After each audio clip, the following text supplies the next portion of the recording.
thank you all for sharing. And now it's time for us to start our live recording with Grace, who will tell you that your paper sucked, but it will change the university. Thanks. You can sit in between them, but you may want to take a seat. Yes. Because it might be like, what was the expression? A cannon? I believe it was. Oh, yeah. Shot out of a cannon. Yeah, that's just anything. And the three of us who are all fast talkers are just, oh, you know what? We're going to use GarageBand to edit this. We can talk as fast as we want. We can slow it. Okay. When I learned that there was that feature on GarageBand, I was like, it's made for me to slow me down. That's 0.75. Seriously. So can you both tell me what you do at U of T first? Because we have the intro, and I know it will say it on whatever website they're on, but for people who just like to listen like me, what do you actually do, Katrina?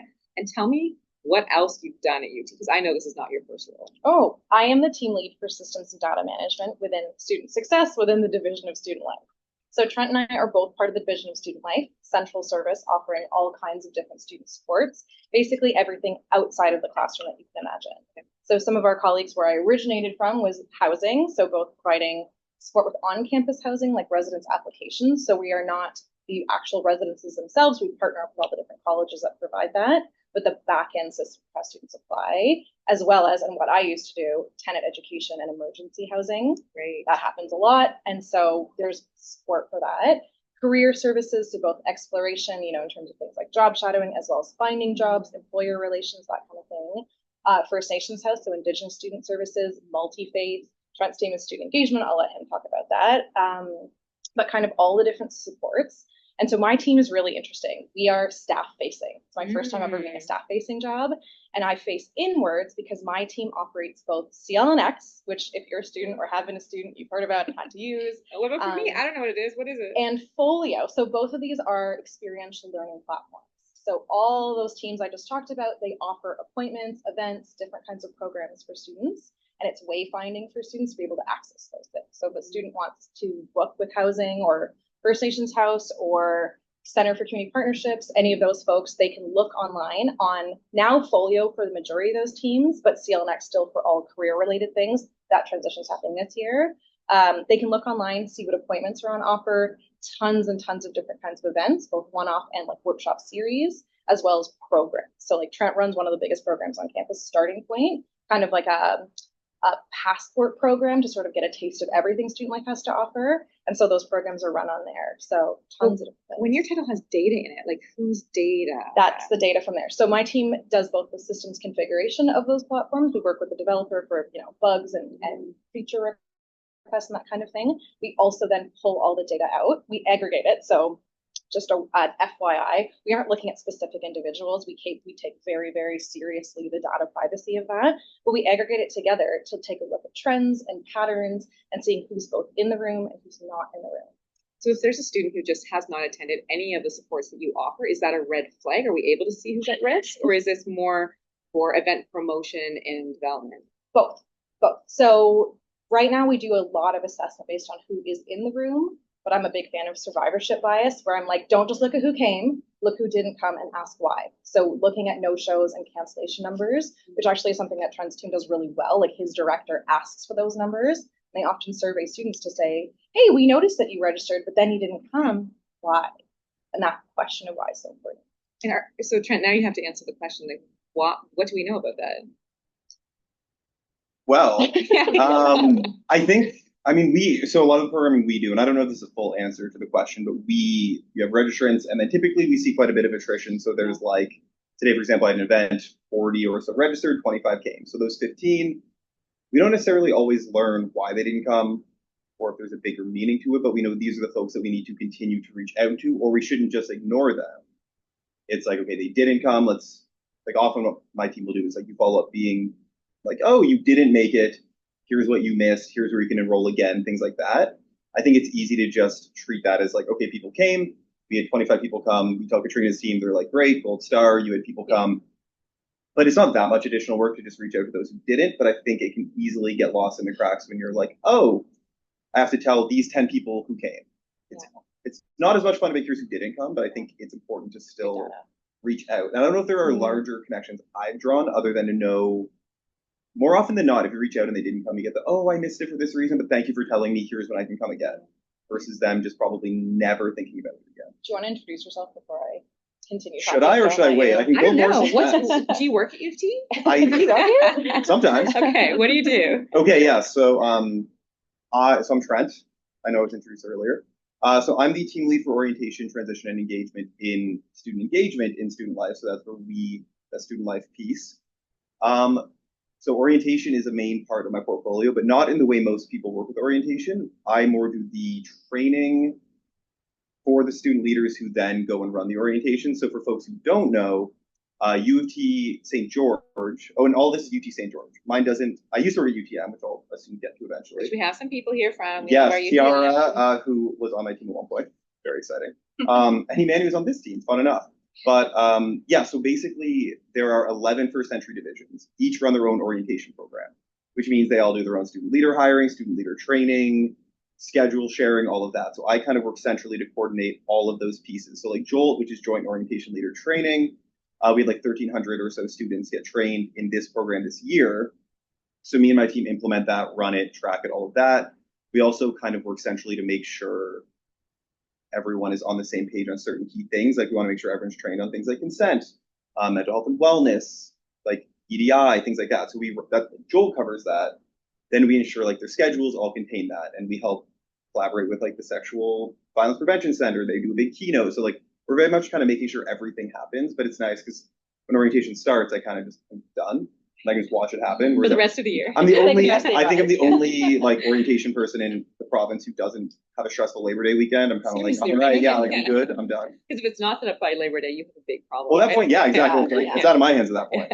But yeah, so that's more or less what I do now. I think a question had been what had I done. Yeah, what did you do at UTM? What was your role there? Great question. So I basically worked in orientation transition again. So UTM has a few programs. I did orientation the 1 year, but then didn't do it again. There's something called Launch, which is a transition program for students new to UTM. I oversaw that, hired the staff, managed the staff. I got to do a little bit of teaching in that, which is cool. So I used to be a high school teacher. I was gonna say we both used to do the high school teaching thing. Yeah, that's right. Yeah. Then you end up for high school teachers this week. Highly successful high school teachers who are now here. Yeah, totally, exactly. I was too successful. I had to move. That's right. Yeah, we were promoted. But then, yeah. So at UTM there was that, and then I helped build what is called, I think it's still called Eagle Connect. It's called Eagle Connect, and it was a pre-arrival. It was a fully online pre-arrival program, which conveniently we started building in fall 2019. Convenient because as of spring 2020, you needed everything online, and we had a bit of a head start with school. That's cool. Yeah. Not the COVID part, but the it being ready part was cool. But it wasn't obsolete because you were doing it. Was online. Super useful. Yeah, and that I think is still there. But when I switched to UT St. George, I don't know. And then prior to that, I was a high school teacher, and prior to that, I was in residence at Laurier for 2 years. Oh, I don't think I knew you had a Laurier connection. I did. I teach occasionally at Laurier, and I cannot tell you how absolutely amazing I think that university is. I love U of T. I'm at U of T. But one of my beloved nieces started at Laurier a couple days ago because it's the beginning of school, and I'm just so impressed with how they treat her, and my experience as a prof there has been really, really good too. So Laurier background as well. You're full U of T though. Yes, but I worked at Dalhousie. I started their student life department and at what was then Ryerson, and I started their office. So you have the professional experience everywhere else. Yeah. You know, one of the things I was thinking when we talk about the high school teaching, but we talk about this and connecting it to the students who sign up but don't show up, is that we used to talk a lot when I was in the high school world about the C students. So these aren't students who are failing, so they're not going to get their remedial help down here, and they're not students who are exceptional and standing out to their teachers. They're somewhere in the middle, working hard, but not turning on any lights for people. So I think it's really awesome you guys are trying to find these students who signed up, so they cared. At some point they cared, right? And then whatever's happening in life or exhaustion or who knows what, right? We say, hey, we notice that you're not. We actually care. So I absolutely love that. It means a lot. And I have to say a big thank you to Clayon before we just go any further. Thanks for the intro. I have to say, I think so much of what we do, even when you're talking about your programming, is influenced by COVID, right? Like we sat here and it did something to us, and then we reflect back on what's different. And for me, it's like my students feel so, this is like a super patronizing word, but I was gonna say, my students feel so precious. So it feels precious to meet my students in person now and to have events like this. I value them so much. So thank you for showing up. And thank you guys for showing up because it's an absolute joy. And I met you both in COVID. So we met each other in COVID. Right, yeah. And it was 2020 fall, and you came into the intro class. And had either of you done a grad degree before? No. Started? No? I was 3 courses in though. You were? It wasn't your first course? No, I thought all. I had like pre-pandemic in person, online, and then kind of back to. And so you joined us online after taking a couple of courses. and it was the intro course, so your overview of higher ed. And so why you wrote a paper on housing? And were you working at that point, or were you done? So you still were working in your Yes, yeah. I think we both worked all the emergency- way through and did part-time grad school. Okay. Yeah. And so why were you asking those questions about housing? Like, what does housing do for students? Like, Yeah. if I'm in Toronto, which is this crazy housing crisis of high rents, Totally. and I can't get into university residence, like, what happens to me? It's not great, I will be honest, in Toronto. I did 7 years worth of like tenant education, which was mostly, to be honest, crisis housing work. The staff member who ended up taking over after me ended up being almost entirely the emergency housing person. Now she's on my team. I got out of there. But I saw it all. Like from 2016 onwards, Toronto just kind of kept descending into a really awful market where people don't know their rights. And so a big part of my role was making sure that tenants knew what their rights were, the Residential Tenancies Act, and trying to break that down simply for people to understand. One of the big issues being landlords can only ask for 2 months worth of rent upfront, your first month and your last month's deposit. But if you're an international student, as some of you in the room probably are or were, landlords say, sorry, we can't trust you, right? You don't have a credit score, so you will give us 12 months worth of rent upfront. And the students don't know that they can say no to that, but that's Correct. illegal. They have no clue. And then the worst thing that my happens goodness. is that, them and their families who have like, this is their life savings they're putting forward, because you can put forward, between $1,500 and $2,500 worth of rent times 12. So you're putting down like, $20,000, $30,000 up front, and then something goes wrong, and the student can't get out of it without getting their money back. So I feel like the job was, like, to be honest, quite demoralizing because there was no good alternatives. And I spent a lot of time trying to partner with different businesses that were kind of offering short-term housing or various like partnering, buddy up system, or even there's been a few good attempts at partnering like seniors with students. Oh, so older folks who've got a home and like they might need some extra help. It's tough though. It's really, I think that's one student at a time. Exactly. It doesn't matter. One student at a time, and UT is quite a large school in terms Is of people. it? Yeah, a couple thousand. Does anyone have a number? I need someone to give me some numbers. And Yeah, that was really wow. Yeah. For 3 campuses. So if you are listening outside of Toronto, we are located just on the north shore of Lake Ontario in the city of country of Canada. And we are the University of Toronto. But yeah, we have 3 campuses across Toronto. And we are 99,000 students. It is so many. Yeah. Toronto's a really rough market, and it definitely impacts students' ability to do school the way they want to be able to, right? In order to afford it, because it's so expensive, you're either taking on a lot of debt, your family's wiping out savings, or you're working one or multiple jobs. Even I, as a student, had multiple jobs, and it's good. It got me where I wanted to be, but it also tracks your ability just to buckle down and focus on school. And so I care a lot about it because I think it is, Maslow's hierarchy. It's at the very base. You really, really need to have that base secure housing. And I've seen it all. I've seen every kind of bad living environment you can be in. So it mattered a lot to me, and that was why I chose Blair. And I like that you referenced Maslow's hierarchy of needs, this idea that we need a foundation of security before we can build and attend classes and feel functional, right? Yeah. Like children need breakfast at school. So then Trent, once people have housing and they show up, your job is to help them transition, which is an interesting word because it's all over the research, right? Transition has all these theories of transition, but like when you look at it for you as a practitioner, like what is it students need to make that leap into first year university? Yeah. Another good question. You're great at this. So I think there's a bunch of things, and I think each student's needs will depend on what the student has done before, what they want to do, all of that. For example, like my needs coming into post-secondary, excuse me, would have been different than Katrina's for a bunch of reasons. But I think in general, they need to feel safe, mentally, physically, emotionally, all of those things. So safety is such a big one. They need to feel, and it's a very broad term of accepted, like they need to feel like they belong here, and that is like where access, representation, all those things matter, right? Like if a student walks in and is like, I don't feel like anyone else here can understand me, that is not going to be ideal. So like safety, acceptance, and then I think community is another one. So those 3 things, I think they all can work together, but that's what I think is important. And that's why it's funny, like people who, like my friends' family, because I'm the only one who works in higher education, orientation, they think back to like their first year, like, oh, it's like the cheering and the whatever. And I'm like, it is actually quite a bit more than that. You can say it on camera, yeah. I don't know. I was only 18 in first year. I wouldn't know anything about that. Yeah. But it is this notion of like, oh, well, it's just like people are coming and they cheer and they get to know campus and then they're good. But there is so much more to it. And I think, that first week, even in the activities that seem silly, like the cheering or the scavenger hunts and things like that, they all have all of these built in bonuses, right? Like you get to know campus, you get to meet people, you struggle through a challenge, like a low stakes challenge with people. So that's what I think is important. I think students need to be able to come in and feel those things right away. My job goes a little bit higher up, and we're kind of working with making sure the leaders who are running this know this and build it in. So there's two kind of main trainings I work with in the, and I realize I'm getting off the question. That's great. But I do a training for the orientation coordinators. So those are the student leaders on campus who they're like planning and running the 11 different orientations. So UT St. George, it's students or former students or recent graduates, but it's basically students who plan and run the orientations. We get to train them, which is very cool. So we have a lot of responsibility to make sure they're thinking about all of these things when they implement. And they have professional staff that they work with as well. And then we have this, and that's about 20 or so people. And then we have Joel, which is like 1,300, and that's the leaders who do the, you know, the leaders you see in the dyed pink or purple or whatever, and then in the like cheering ones. Did you say there's 1,300 of them? Yes, we put about 1,300 people through the training this year, which is cool. Incredible. Yes, I'm a little tired from it, you know, but otherwise, you know great. all their names. Go. Yes, exactly. I'll start with A. Yeah. But yeah, so that is where we can basically, if you get the leaders on board with these concepts, and it has to be a priority, and it's an institutional priority, right? Like this central thing exists because U of T said, like, yes, we know EDI, consent, also community, also like, you know, inclusion, all those things matter.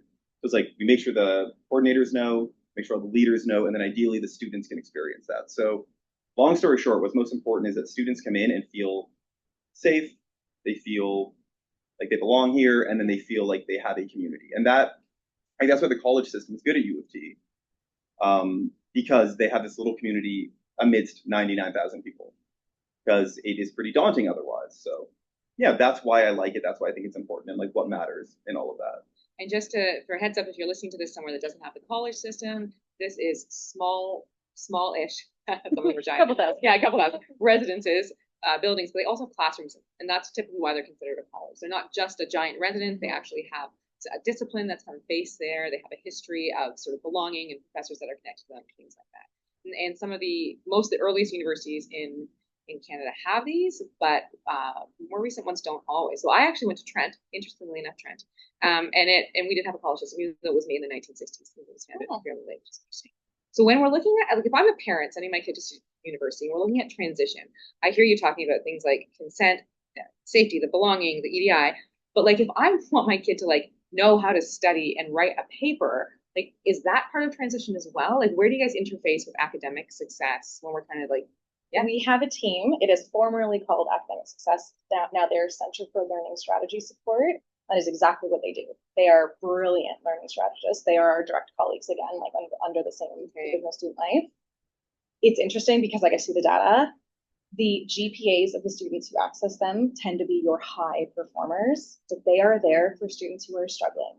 And sometimes I encourage them to rename their programming to something like your paper sucks, you're failing school, come and get help. Because I think the language like academic success can feel like it's for those who are already achieving, as opposed to, you're doing really, really bad and none of this makes sense. Come learn how to learn. Which makes sense because we're anxious. So then we like perform because we're anxious, and then we go to help because we're still anxious, right? Totally. And so we need just to spread the anxiety to all the students who are getting C's. Most of them are said. Okay. So I do have a question about that then. Like, is it mandatory? Like, I think of like 1,300 people out there, like making sure that all the students have community and that they belong and that they're safe. And so is there have we gone to transition being social? And I don't mean that's a critical question. This really just is striking me as I'm now a parent, and I'm like, but they need to pass their 101 classes. Like at U of T, no, it's not mandatory. And I think one of the trickiest parts about, I will say my job, and it's probably true for you too, is I have no ability to command anyone to do anything. It is the power of persuasion on my end. I am constantly trying to influence people to do things, but I can't actually insist or require that they do so. So is that a concept of managing up when you see something that you want senior leadership to take on? Yeah, and across and down. Okay. My job puts me in front of everybody, and I'm just constantly just trying to, in the background, be like, this would be really great. Can we do this? We work really closely with student communications, and they sort of wield the power in terms of what gets out to students, at least from our purview. And so making sure that we have good relationships goes a really long way. So am I allowed to ask you if this may be public eventually? Like, what's your big top 3 wish list for influencing how things work? I will, while you think about that, To the question you'd asked The question, before, yeah. yes. Social transition or. Yeah, so there is academic stuff built into orientation as well. So it's not, so what Katrina described would be the kind of one-on-one or like workshop type model, but within each orientation, we suggest, similar to what she mentioned, like we can only suggest, but there is academic programming built in by each college or faculty. So like engineering will have an engineering academic welcome within their orientation. So there's social, there's community. They do build academic in, and it isn't mandatory, but it's quite well attended. But yeah, each division will do their own academic welcomes where you like meet faculty, sit in a lecture hall, learn basic skills. But so when I was at UTM, we had Eagle Connect, which is a program that was a pre-arrival program.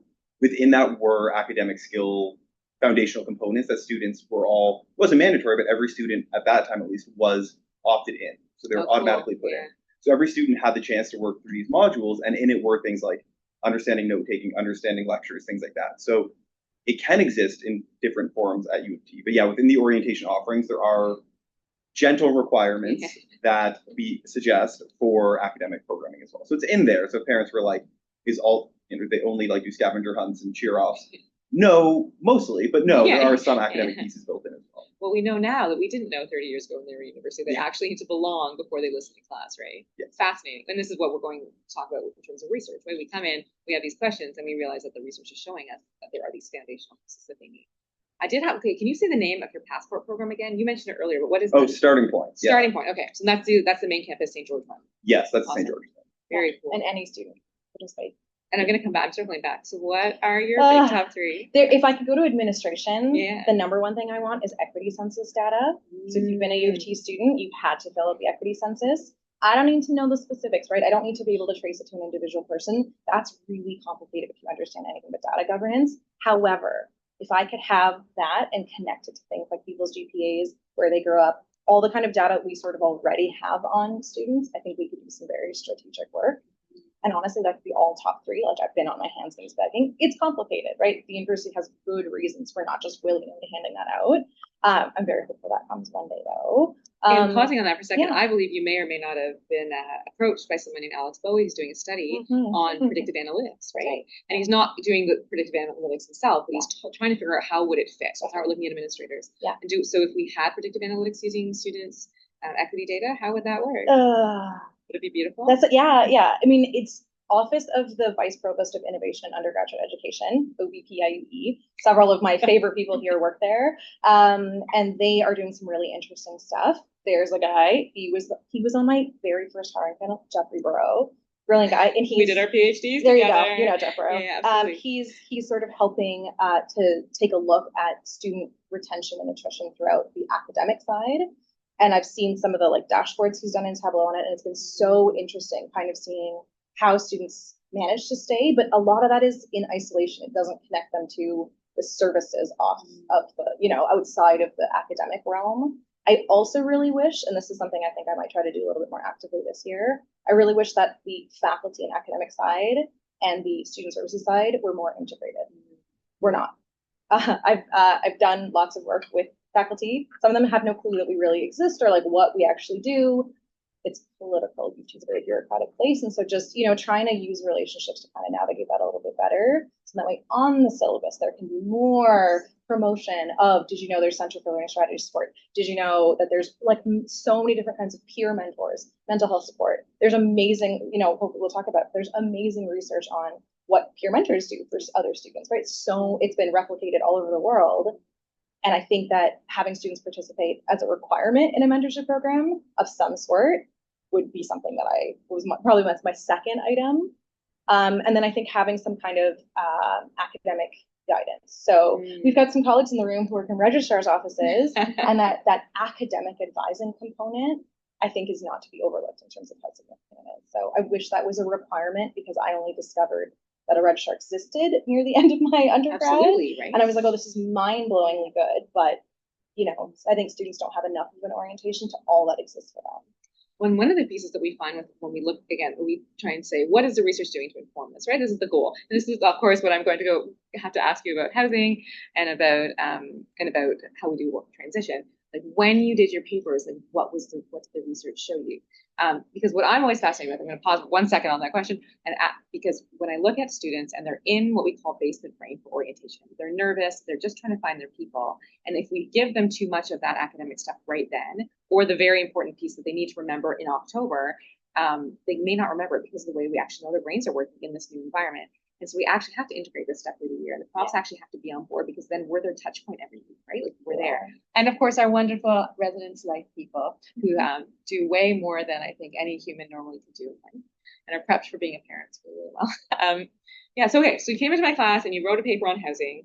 So are you going to tell me, did you learn anything? Like, were you able to get that question about housing and like go into the research and find anything that was illuminating? Yes, I would say so, but a lot of it is disheartening. Totally depressing, right? Like you I think something that we would probably both say, and feel free to disagree, but I think being student services professionals for so long before starting our masters, like we didn't go straight from undergrad into grad school, the research often affirms our sort of day-to-day lived experience. And sometimes what it's affirming is like, oh yeah, like it's a rough go, you know, it's hard work, it's this, it's that. Students are struggling. Yeah, I definitely think that, and we did a ton of, I'm sure you'll talk about it, we did a ton of joint papers, and I think over and over I would find full-on quotes that felt like something I'd already said out loud, you know, but. Well, so that brings us though to the question of research. So who is that documented? So if you lived it, it's affirmed in the research. Is that validating? Like what do we make of that then, doing a master's? If it's things you already knew, what's the value? And if you say that nothing, then we just edit that out. No, I think validity.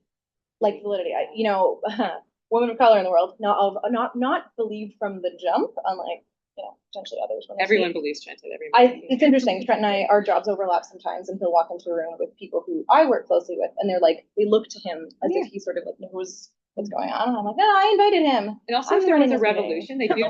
Well, I was gonna say, in a revolution, you turn to the tallest person in the crowd and you say, "Lead us." So this is what happens. Yeah, that's what I'm gonna do. That's what we're waiting for. When the students take over again. And so I think it's really nice to have evidence back things up, because even sometimes when I want to make a case to my boss or her boss, when I want to do something, I will go back to papers and things I've written, and I will throw quotes in there, and I will cite it. And I will look, someone else has done actual research on something. And I think that that's often how I used my master's degree, to be honest. Like we'd get an assignment, and I would say, well, how can this help me in my job? Absolutely. And so then I would research things that were related to the work I was doing, but then it was a positive feedback loop.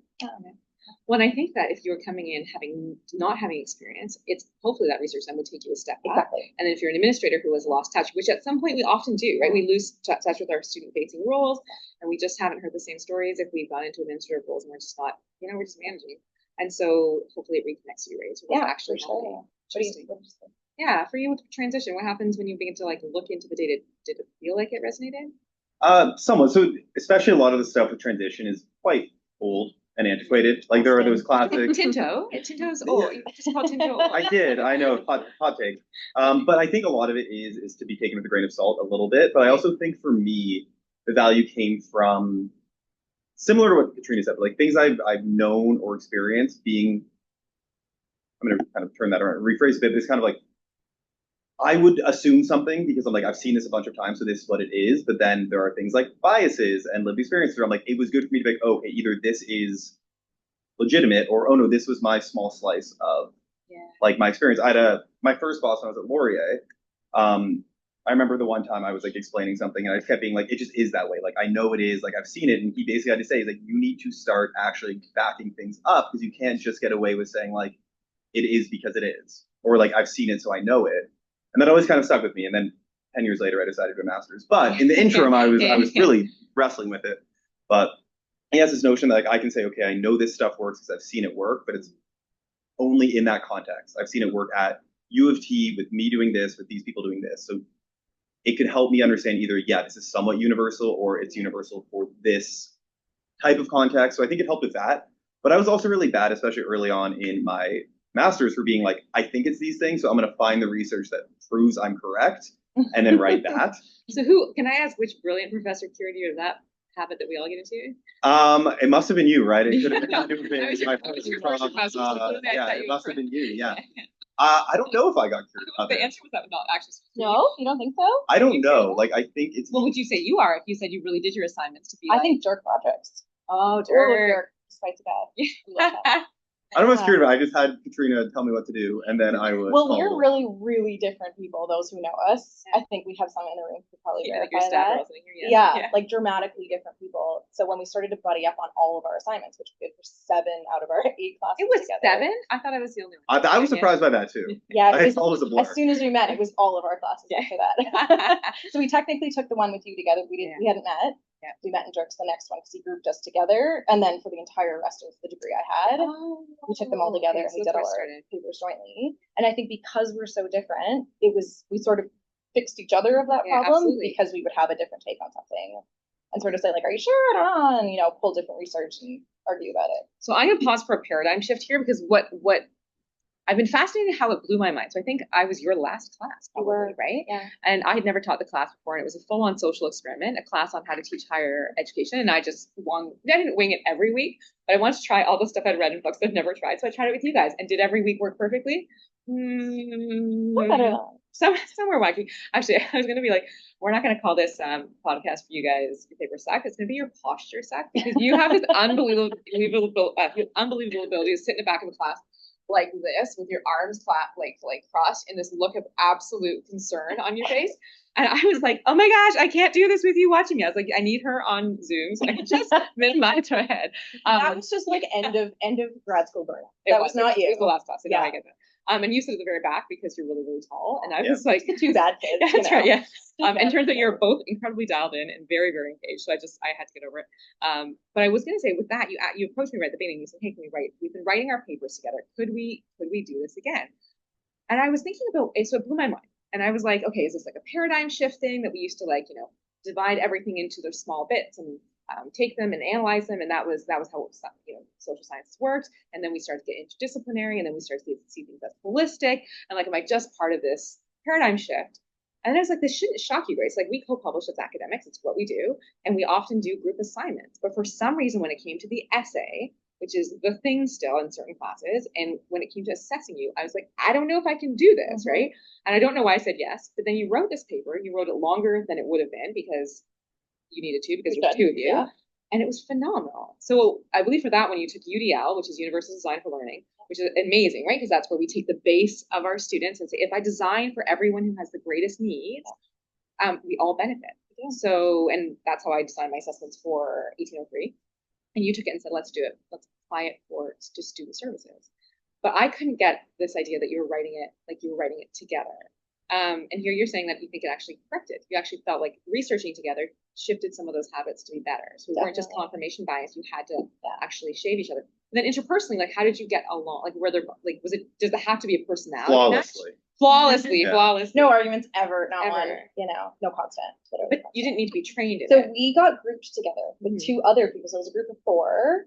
It's by back in Dirk. Dirk's class. Are they like, still way alive? back, Those other yeah. you just ditched them? Did they No, graduate? I have they're no not. idea. They're amazing. They're wonderful human Okay, beings. are we allowed to mention their names? we I'm so got dying of But curiosity. Jessica and Aman. Oh, absolutely. Yeah. Yeah. Hi. I'm sure they're part I'm of gonna the send this faculty. on Instagram to them later. Still tell. Please do. So we got grouped together. We called ourselves the Mustard Dogs. I don't know why.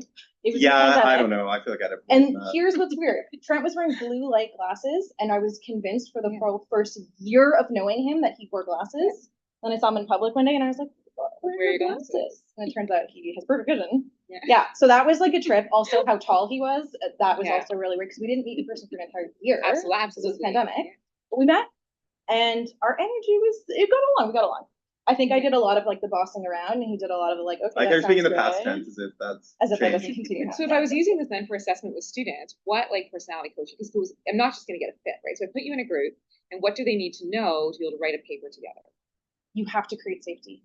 You have to let it be safe to just air your Say, I opinion. don't like this. Learn, Yeah. give them the language. There was definitely days that from my I opinion, maybe a little bit intoxicated still, / hungover. No, you didn't. Yeah, no, you did. No. You are in charge of transition orientation. Right? I think it's just safety. I think everyone Yeah. felt comfortable from the jump saying, I don't like this. This isn't good. This is hard. This is weird. I don't like it. What is Dirk saying right now? And then this idea of, because I think this really core idea of, do we do the research to confirm what our lived experience, or, as I feel like I'm learning with my students, their lived experience, especially as administrators, brings them to the really good questions. So they say, I've seen this, I want to know more about it. But how do we ask that? How do we ask that question authentically? Like, what's going to shift us to a place where I say, I saw this, I won't just confirm it in the research. I actually want to know, is there another way of doing it? Like, are we a generation that can take that from the research? Do we have to live it ourselves to make that shift? Philosophical, speak for your entire generation. I may need that slightly rephrased. That was so you said, I just, at the beginning, did my papers to confirm what I already thought. Like, I think that's so interesting, right? Because you had so much experience, you'd seen it. And you're like, I know it's real. And your boss is like, to make policy, I actually need you to ground this in the research, right? Yeah. So what makes us, our generation, what makes us shift to saying, I'll ask an authentic question? I think, can that happen from academics, or does that have to be?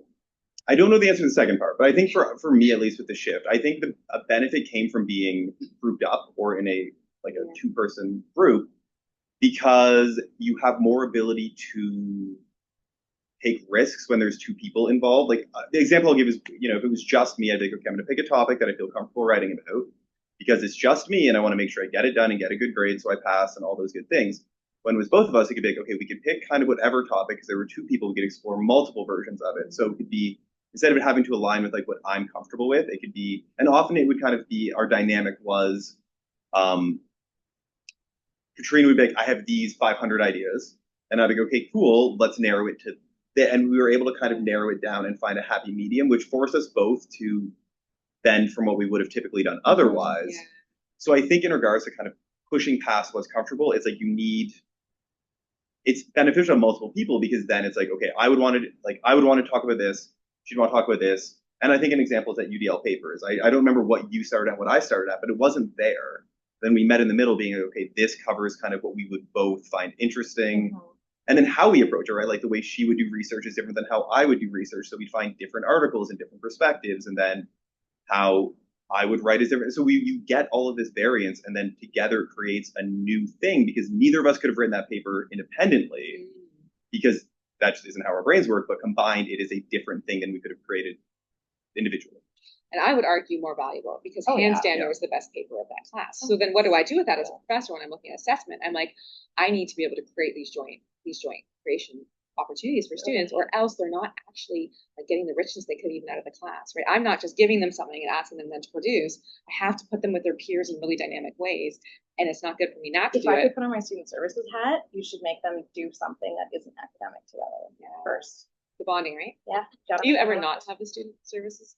No, never. Yeah, it doesn't come off. It's glued permanently to my head. Yes, but I think even with us, I think there was just a lot of me chasing Trent around, being like, hey, you seem to have a lot of walls up. How do I take a sledgehammer to these? Yeah. And now look at us, we're best friends. Yeah, you see how close we're sitting on the couch. And that's no indication of how much he likes your talk. So one of the really nice podcasts that's going to be released soon is Lori Lockington-Wong, who's a engineering professor at Western and one of our students who came through. And so she has a lot of group bonding stuff she does before she puts them in groups. And they're all like, well, if we just been put in groups earlier on, she's like, I can't put you in groups until you know each other well. I can't ask you to work together until we have relationships, which goes back to your sense of belonging and community that we actually need to forge to make anything possible in life. But it's a paradigm shift for us professors. I'm not going to lie, especially when I'm trying to assess you. And I think only you can be assessed individually as this person that I need to get somewhere. Totally. Yeah. And I would say I was a person who definitely complained about group projects before we were put in that group. And so I'm really grateful that Dirk was like, no, we're doing this. Well, and this is what happens in grad school too, with high achieving students who would have, if given the opportunity, they actually would just work on it. Yeah. So I have a thought, and it is, I will jump in as needed in this podcast. But another thing too is understanding what matters to the people in groups. And I think what matters is kind of for a lot of stuff I do. And if anyone who's worked for me lately, that is all I ever say when we think about things. But we understood pretty early in all of the context what actually mattered. To Katrina, it deeply mattered that we got an A+. That genuinely mattered a lot. So I needed to understand that. Not in recovery professionally. Yeah. Not in recovery. Fully owning that. Yeah. Yeah. And then I think, and vice versa, she understood what mattered to me. I have ADHD. I can't sit still for more than, you know what I mean? So there are things that she's like, okay, I understand this matters to him. And we worked that, and vice versa. So when we would do things, I'd be like, okay, we'd have an hour-long Zoom call to go over things. They'd be like, okay, we're going to cover this. She's going to then go do this because that is how it works for her. And we knew what we needed and what mattered to one another. So I knew I couldn't We couldn't hand in something subpar. That was not an option. So we had to be done way earlier than I would have typically, right? But she also understood that like I can't sit down and hammer out a 6-hour sit and work. So we had to understand how we work and what mattered. Because if I hadn't cared about getting the A+, and I was like, I don't really care. Like I was happy to pass. Like genuinely, like I was an A and A minus a B. It all felt the same as long as I passed. As long as you learned, not me. I wasn't. No, as long as I passed was the key. It was A the and a pass. plus. Well, and actually, Yeah. your paper sucks. Exactly. That's why that is why we're here. That's why we're here. But I think if I needed to know that despite that being my disposition, that wouldn't work in this dynamic. So I had to accept like I will be a little bit annoyed when she's like, let's read through it one more time. And we were literally spending 25 minutes like picking a word, like commas, periods. Yeah, but I accepted that matter, and Yeah. vice versa. She knew also there were things like this is what does or doesn't matter to him, and I need to accept that. So that to me more so even than bonding. Like bonding is great, but bonding needs Bonding attention. gets your foot in the door. Like That's right, bonding absolutely. got us to paper 1 by our last one. And this is what's really interesting. I was so burnt out by the end. I was just burnt Right. out from life. My mom's had a lot of health issues, work, school, all the things. I was so burnt out that I was coming to class sitting like this. That is the posture. That is the posture that sucked. You That's sat in my not a class great. was like That's not a this. great I was posture. I will admit. I And was it was my first time teaching a course. Guys, professors are people she's still too. really Like, we get traumatized from it. nervous. I'm so sorry. I am. I'm so sorry. But I Okay. did focus, speaking of bonding and in the relationship, I actually had you here as sort of a post-degree therapeutic debriefing of how it works. Yeah. He needs so much yeah. more. Yeah. I am going to switch for our last couple of conversations because we do want to wrap up and leave some time for our people. And I will check time just because I don't do that. Oh yeah, we're good for a bit. Okay, we for 1 minute. Your paper. So you applied UDL to student services. Universal design for learning is based on 3 key concepts. The first principle of UDL is providing multiple means of representation, anticipating and addressing any physical, perceptual, or cognitive barriers that might interfere with students' learning. Second principle, provide multiple means for action and expression. So the assignment I gave you has 16 options for sort of responding. It's totally based in this wonderful stuff that we learned from UDL. Lastly, multiple means of engagement, recognizing that learners are variable in the ways in which they engage or are motivated to learn. So different motivators for students need to be provided in class. And you guys are applying this to student services. And I'm quoting Hall from 2015 there. If they see this online, we quoted you. We're not plagiarizing. And so how do we look at that for student services? How do we take UDL and say, I need multiple ways of engaging? How do we do that with something as sort of like massively broad sweeping as training 1,300 people? Like, how do we allow for that like individuality? Yeah, there's a simple answer that isn't so simple, but it's like providing readily available choice versus like if you should never have to say I don't want to do this. You should have the option to choose what you do want to do, right? So it's what do they want versus nothing like I think about a training, orientation event, any event. If a student walks up and is like I have to tell them I want to do something different to get another option, they're probably not going to do that, and they're probably not showing up again, or they're leaving. If they show up and they're like, I can choose how I choose to engage in this.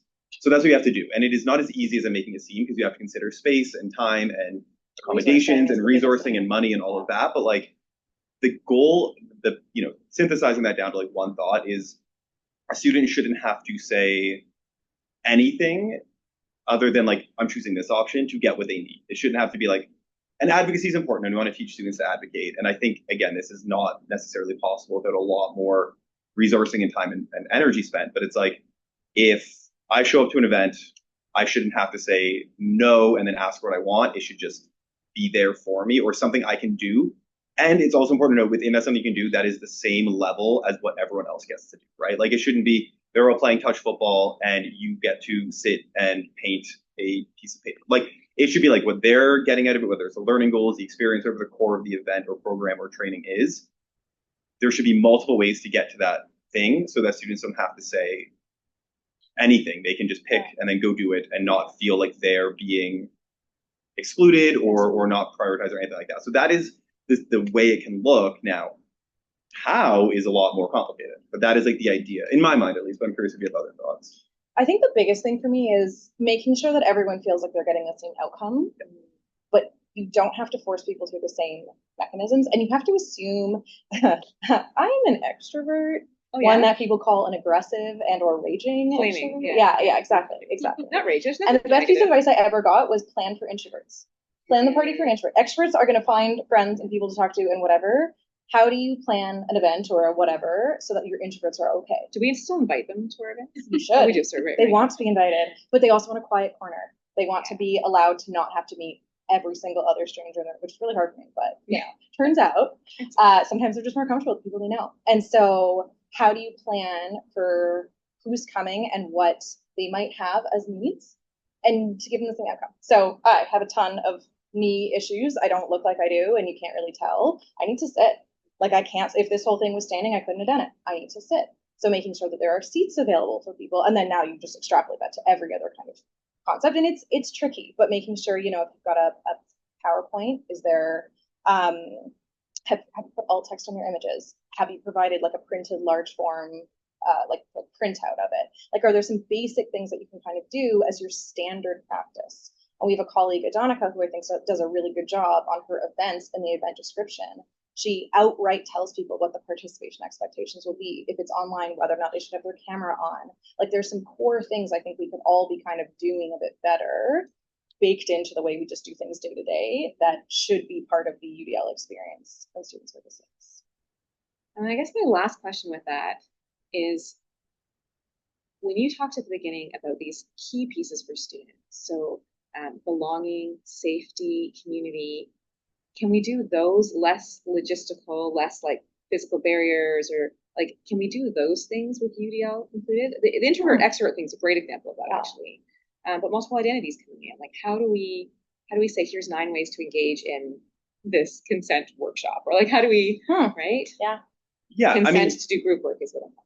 Yeah, and I think you can, but it's challenging. And I think a reality too is you can do your best, and then there may be still things you couldn't anticipate, and that is okay as long as you do the things you need to do to make sure that in the moment you support everyone there, and then you build it in the future. But I think for any sort of large scale, small scale, it's like not everyone needs the same exact experience. They need the same outcome. So for something like a consent presentation, you know, they were in Con Hall, which is big space, lots of things you need to consider, but it's also, okay, you know, here are other ways we can do it. You know, you can choose where you sit, you can do this. Like choice is such a big factor.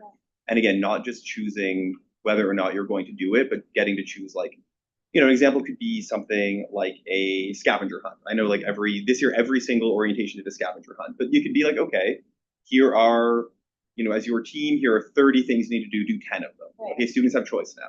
Everyone's getting the same scavenger hunt experience, but maybe you don't want to go do the sing in front of people, or you can't go climb this on top of this rock, right? But you don't have to say, I can't do that. You can say, oh no, I want to do these ones. Mm-hmm. So I think it is the idea about choice. And the challenge with choice is more choices mean more resourcing, which is the ultimate student life reality. Is like, if we had unlimited money, we would do everything. Right? But we don't, and that's okay. Oh, I'd love to see that. I would love to be on campus when that's possible. But the scavenger hunt example is excellent, right? 30 options, choose 10. So everyone can opt in. There's something I want to add on to that, which is student service professionals need to hold themselves accountable to actually pay attention to the cohort that's in front of them. Stop just doing things the way that you used to do them 5 or 10 years ago. We're in a very different world than 10 years ago. And so ask questions, be curious with the students right in front of you, talk to them.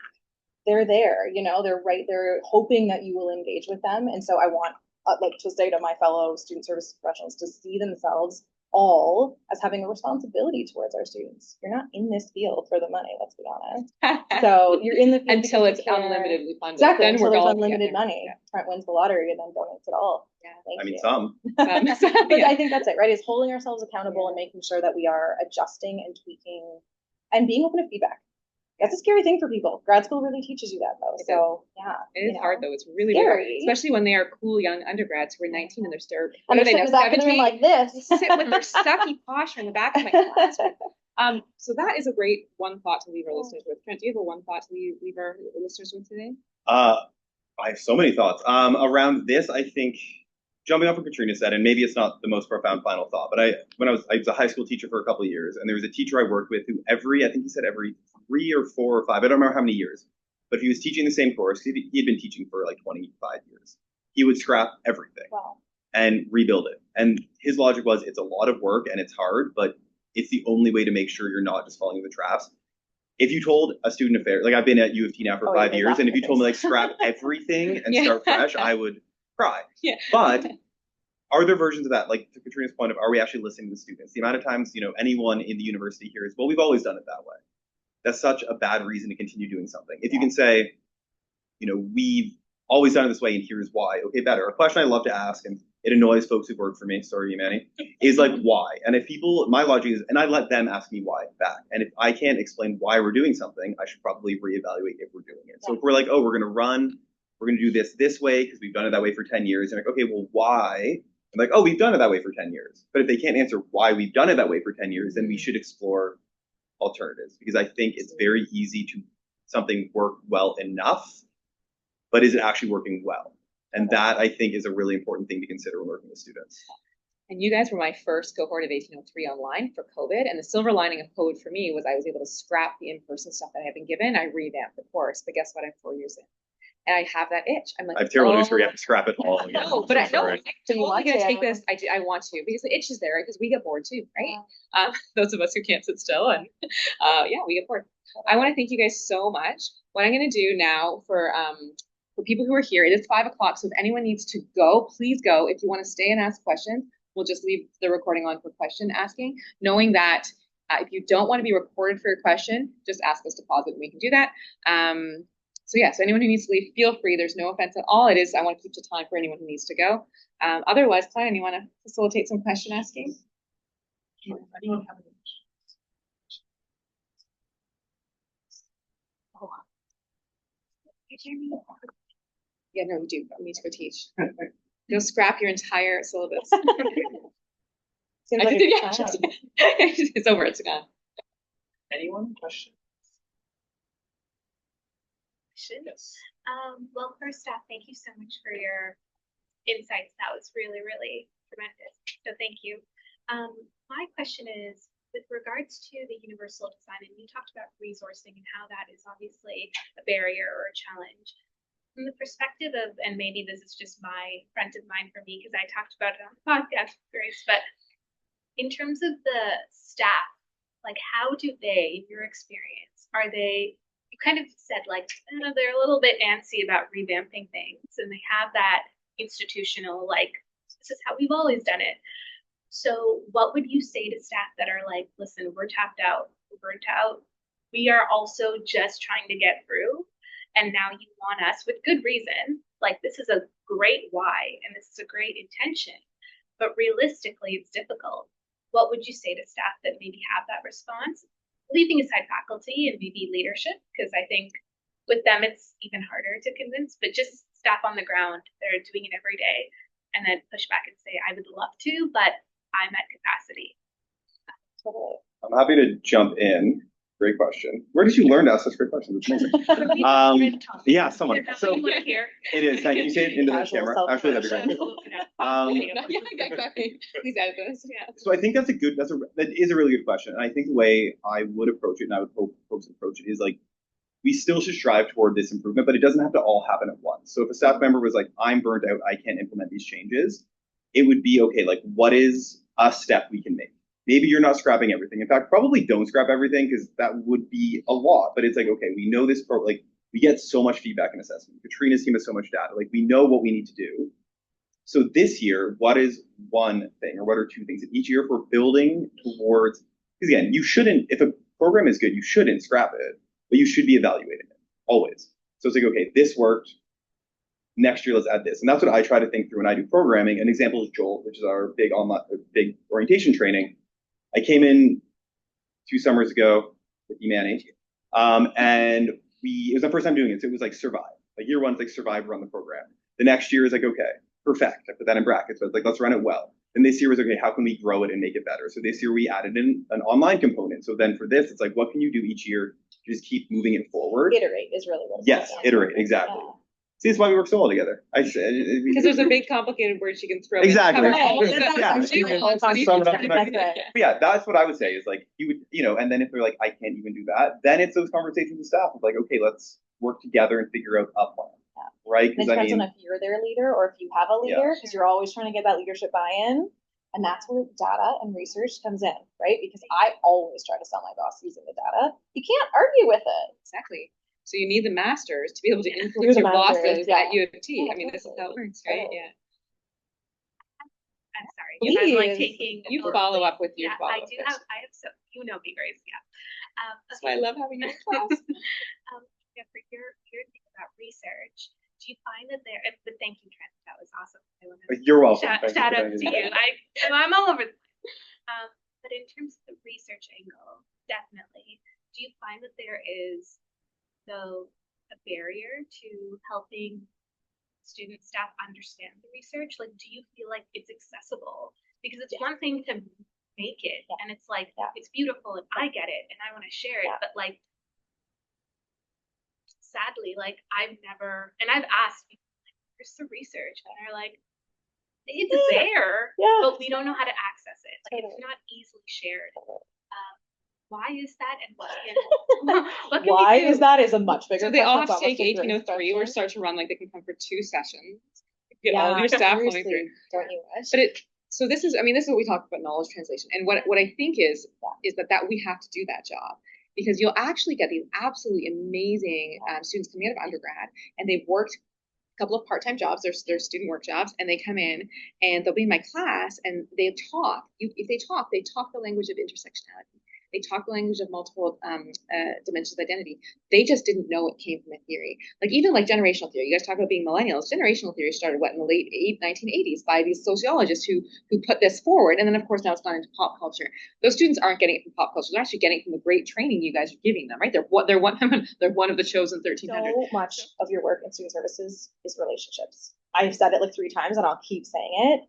It's all relationships. I've got relationships with multiple people in this room. And if I need a thing, I'm relying on that relationship to get it, not I have authority over you. It's more about, as Trent said earlier, appealing to their values, like what matters to them. So like for a director that's very budgetary conscious, you're talking about money. You're talking about how much saves money. For someone who cares so much about social justice, you're taking that angle. So you're kind of figuring that out, and you are doing the work yourself. And then you are taking on that labor. And it's just something I sort of accepted when I realized that I wanted to like have an actual impact in student life. So. And you can analyze that with your social network theory or whatever theory you have that talks about our ecosystem of relationships being the foundation of how we actually run institutions. Right? Totally. I think that's how the whole world is run.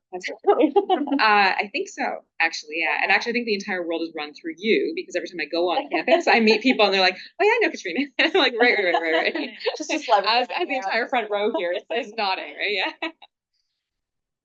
Thank you. Any other questions, I guess? And then if not, we'll wrap it up. Thank you guys for joining me for this episode of Your Posture Sucked, but you guys are changing the university, which I appreciate. Thanks for teaching us 2 different classes. That's right. That's true. We actually do a little outro for the podcast where we say what's happening around campus this week. Okay, so you're perfect for this. Anything fun happening around campus this week? Probably tons of stuff. Oh yeah, on campus, lots. So wait a minute, these are the wrong people to ask for the next hour of I was gonna say, I hope everyone's ready. I've actually written a lot down. No, I mean it's still somewhat of an orientation week. So there was a mature student welcome today that I got to work with. We had 25 or so mature students and they were super happy. That was cool. There's another one tomorrow online. We have a transfer student welcome. We have a grad info fair coming up. I'm sure there's sports going on in some capacity, but I don't know when or where. Folio.utoronto.ca. Just go there, log in. It will list all the events that you're eligible for. You can enroll yourself in them and go. Folio.utoronto.ca. That is the place Thanks to go. to you. Place to be, it's mostly my team. That's awesome. And if we're at OISE in about half an hour, not that this is that live. Oh, it is that live. It is streamed. Right. 5:30 in the library, we're doing our orientation. And next week my class starts. I'm just going to say this because I have a lot less teaching this semester for fun. So I'm teaching in person on Thursday nights. If you just want to check out the program, I've decided to offer this to people who are like thinking of coming. Stop coming to our open house. Oh no, continue to come to our open houses. I'm going to get a lot of calls out. So come to the open houses and pop by, email me, and come to my Thursday class.